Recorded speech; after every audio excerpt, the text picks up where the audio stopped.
Hello friends, welcome to my YouTube channel. कैसे हैं आप दोस्तों? आपने कभी सोचा है कि अभी तो हम अपने घरों में कैद हैं, भाई लॉकडाउन पीरियड चल रहा है और हम अभी कैद हैं। लेकिन दोस्तों, क्या आपने कभी सोचा है कि लॉकडाउन खुलने के बाद की स्थिति क्या होगी? दोस्तों, कोरोना का वैश्विक संकट बहुत तेज़ी से बढ़ रहा है और हम सभी इस जंग को लड़ रहे हैं, इस लड़ाई को लड़ रहे हैं। दोस्तों, आपने देखा कि चीन में ये महामारी समाप्त हो गई थी लगभग, उसके बाद वहाँ पे फिर कुछ संक्रमित व्यक्ति पाए गए। फ्रेंड्स, हम ये देख रहे हैं कि लॉकडाउन में अभी हम अपने घरों में कैद हैं, लेकिन क्या हम हमेशा अपने घरों में तो रहेंगे ही नहीं, है ना भाई? एक स्थिति ऐसी आएगी जो हमें समाज में लोगों से मिलना है और हमें अपने घरों से बाहर निकलना है, क्योंकि ये सारी चीज़ें हमेशा तो चल नहीं सकती हैं।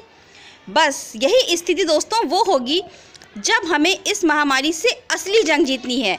दोस्तों, आप देख रहे हैं, कहते हैं ना कि जब दीपक जब जलता है शुरू में तो थोड़ा धीमे धीमे जलता है, और जब वो बुझने की कगार पे होता है तो बहुत तेज़ हो जाता है और उसके बाद वो पूर्णतः समाप्त हो जाता है। सेम यही कंडीशन कोरोना में होनी है। पहले थोड़े थोड़े व्यक्ति संक्रमित हुए, कुछ व्यक्तियों ने बहुत सारे लोगों को संक्रमित किया, फिर बहुत सारे व्यक्तियों ने और बहुत सारे लोगों को संक्रमित किया। जैसे कि हमारे जमाती भाइयों की वजह से भी ये चीज़ें बढ़ी हैं। हर कोई इस चीज़ को जानता है। हमारे कुछ लोग इस चीज़ को समझना ही नहीं चाहते हैं कि हमें इसको समाप्त करना है, क्योंकि भैया हम अभी तो लॉकडाउन में बंद हैं, लेकिन जब हम बाहर निकलेंगे तो कुछ ऐसे लोग हैं जो हम अभी स्वस्थ हैं, बहुत सारे लोग स्वस्थ हैं, लेकिन हमारे बीच में ही ऐसे संक्रमित लोग हैं जो अभी तो छुपे बैठे हैं और जिनका उद्देश्य सिर्फ और सिर्फ ये है कि भैया मैं नहीं तो तुम भी नहीं, है ना? पता नहीं किसकी सोच के चलते ये ऐसे कर रहे हैं। पर दोस्तों, अगर आपकी रोग प्रतिरोधक क्षमता अधिक है तो हम इस चीज़ से निपट जाएंगे और इस जंग को जीत जाएंगे। पर इस जंग को जीतना तब बहुत मुश्किल हो जाएगा जब हमारी रोग प्रतिरोधक क्षमता कम होगी। दोस्तों, हमारी सरकार बहुत सारे प्रयास कर रही है इससे निपटने के लिए। अभी तो हम सब अपने घरों में कैद हैं भाई, बहुत ही इम्पोर्टेंट लोग काम में जा रहे हैं और काम कर रहे हैं, लेकिन जब चीज़ें हम सब बाहर निकलेंगे, एक दूसरे से मिलेंगे, अपने कार्यस्थल पे जाएंगे, तो हम इस चीज़ को कैसे रोकेंगे? दोस्तों, ये एक वही दिया है जो जब समाप्ति के चरण पे होगा तो बहुत तेज़ी से बढ़ जाएगा और संख्या में हम इसकी गिनती भी हो सकता है ना कर पाएँ। ईश्वर करे ऐसा कुछ ना हो। ऊपर वाले से दुआ है कि ऐसा कोई स्थिति भारत में तो ना बने कि बहुत ही दुखदाई हो। पर दोस्तों, जब दिया बुझने वाला होता है तो बहुत तेज़ जलता है। हमारे सरकार ने बहुत सारी रेलगाड़ियों को, डब्बों को काट के उनमें आइसोलेशन वार्ड बनवा दिए हैं। बहुत सारे होटल और बहुत सारी और जगहों को भी उसने हॉस्पिटल में बदलवा दिया है। वेंटिलेटर की सुविधाएं भी बहुत सारी एकत्रित हो गई हैं, क्योंकि सरकार जानती है कि ये स्थिति आ सकती है। और किसकी वजह से आ सकती है? कुछ जाहिल लोगों की वजह से।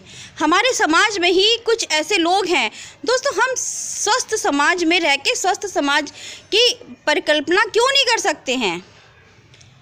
अरे भाई, हम एक स्वस्थ समाज में, एक जागरूक समाज के प्राणी हैं, तो क्या हम ऐसा नहीं कर सकते हैं कि हमारे समाज में जो और लोग हैं तो वो इस संक्रमण को ना फैलाएं?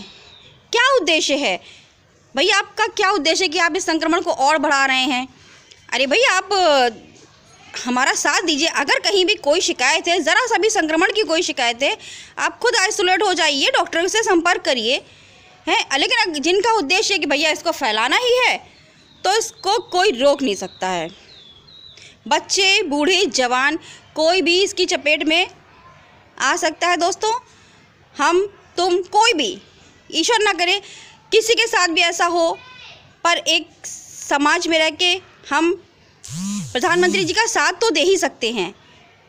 अभी हमने लॉकडाउन में रह के अपने अपने घरों में सिर्फ मौज मस्ती करने के लिए नहीं है, बहुत कठिन समय चल रहा है। अभी हम इस पीरियड में अगर अपनी रोग प्रतिरोधक क्षमता को बढ़ा लेते हैं और अपने आसपास के लोगों में पॉजिटिविटी डेवलप कर सकते हैं तो इस लड़ाई को जीत सकते हैं। दोस्तों, आपने देखा कि चीन में एकदम समाप्त हो गए थे ये, उसके बाद भी कुछ संक्रमित व्यक्ति पाए गए। क्यों? क्योंकि जब लोग बाहर आए, लॉकडाउन खुला, तो उसमें कुछ लोग छुपे थे जो संक्रमित थे और इससे ये चीज़ें फैलने लगी। ऐसा नहीं किसी की चमगादड़ के खाने से या सांप बिच्छू के खाने से हुआ, ऐसा कुछ नहीं है। सिर्फ संक्रमित व्यक्ति के ही संपर्क में आने से हुआ है। ये जीव इतनी जल्दी नष्ट नहीं होता है, इसको भी एक जीव की तलाश रहती है। दोस्तों, आप घर में रह के अपनी रोग प्रतिरोधक क्षमता को बढ़ाइए। आप अधिक से अधिक गर्म पानी का सेवन करिए।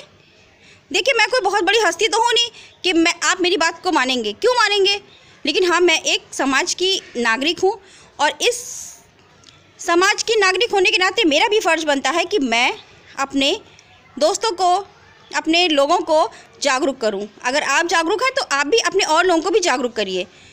दोस्तों, आप एक भगोना गर्म पानी गर्म होने के लिए, खौलने के लिए चढ़ा दीजिए। उसमें कम से कम 15-20 तुलसी की पत्तियों को धो के उसमें डाल दीजिए, 10-15 दाने काली मिर्च के, 1 चम्मच जीरा। इतनी चीज़ों को अगर आप बहुत ज़्यादा खौला के और ऐसा ही खौलता हुआ पानी छान के आप थर्मस में भर के रख दीजिए और दिन भर इसका सेवन कीजिए। आप देखेंगे आपकी रोग प्रतिरोधक क्षमता बढ़ेगी। ख़ास तौर से ब्लड प्रेशर के व्यक्ति और शुगर के व्यक्तियों के लिए तो ये बहुत ही रामबाण है। इसको आप अवश्य करिए और हमारा साथ प्रधानमंत्री जी का हम सबको साथ देना है। दोस्तों, इस लड़ाई को जीतना है। कोरोना से जंग में हम सबको जीतना है। दोस्तों, मिलते हैं अगले वीडियो में, तब तक के लिए जय हिंद, जय भारत।